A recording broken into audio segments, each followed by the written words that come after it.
My earliest memory of a computer is when my dad brought home a BBC Model B. My dad bought Dragon 32 shortly after I was born.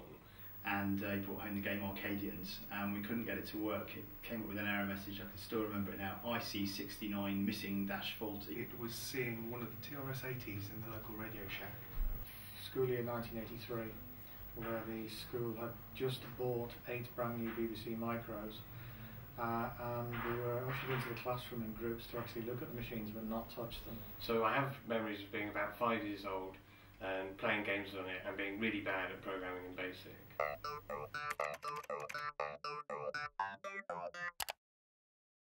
One piece of technology I can't be without, aside from my car, is my mobile phone. Does a soldering iron count as technology? It's not really technology, is it? What could I not be without? iPhone. Probably my phone now, because it's not really a phone. I've got my iPhone right here now. It absolutely never leaves my side. One piece of technology I couldn't be without now is my Android mobile phone. I use it all the time. It's really annoying for everyone else, but you know. There are times when I forget it, and it's a very odd feeling being without it that day. Everything else I think I could probably live without. It is something that I've got very attached to my wife's disgust. The most important innovation so far, I think, is the internet. Don't. The internet, the global connected networks. No, it's the internet. It's got to be the internet. The internet. How many people have said that? It's had big social changes. It's changed the way people do work. It's changed a lot of economics. Going back further, maybe engines. One of the most important innovations that I think has happened is making computers and technology more user-friendly. SD cards. Possibly the graphical interface on computers. They are cheap, easy to write to, very easy to interface to old computers. These days you can pick up a Wii controller and just even my 2-year-old son can just start playing on the Wii because it's so easy to join in, and I think that's really opened up technology to a much wider audience.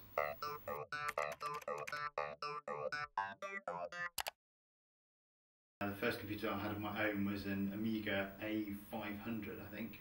First computer I owned was a rubber key 16K Spectrum. And I think it originally came with half a megabyte of memory.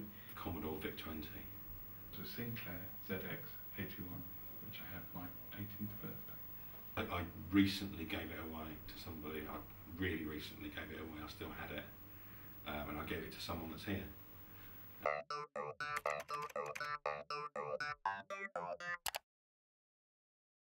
My favourite computer has to be the Acorn Atom. It's the one that's nearest me, which is usually my iPhone.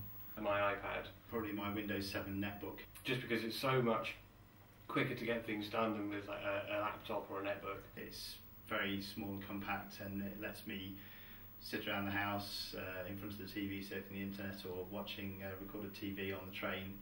Perhaps I should have a different answer for my favourite computer of all time, and I think that would be the Sinclair QL. I think probably the Amiga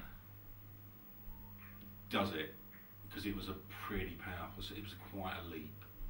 It's just the typical Sir Clive being really odd and producing some really strange piece of technology, and I just love the thing.